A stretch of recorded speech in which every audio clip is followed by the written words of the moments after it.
A 1978 25th anniversary Corvette Pace Car. The other car had 1,599 miles. This has 293. I really want to check out the interior. I was told that this one's basically wrapped in plastic, which is nuts. Let's see what it looks like. Oh man.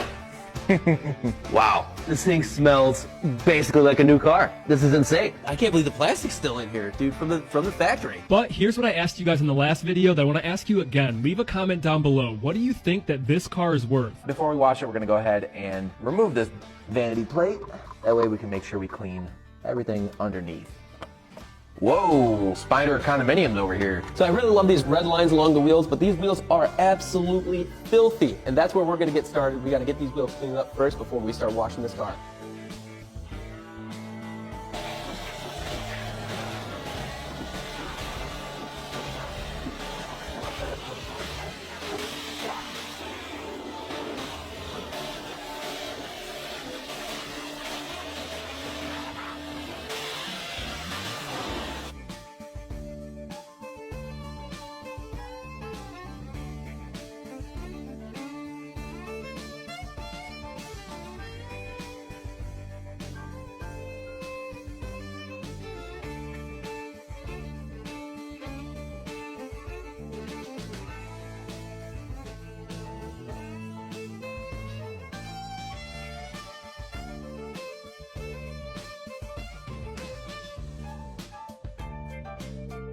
This thing is so low mileage, he left the plastic on the seats to it. This is original from GM, so we're gonna have to remove all this to clean them up, but we're gonna save this for the owner. They want us to keep all that kind of stuff.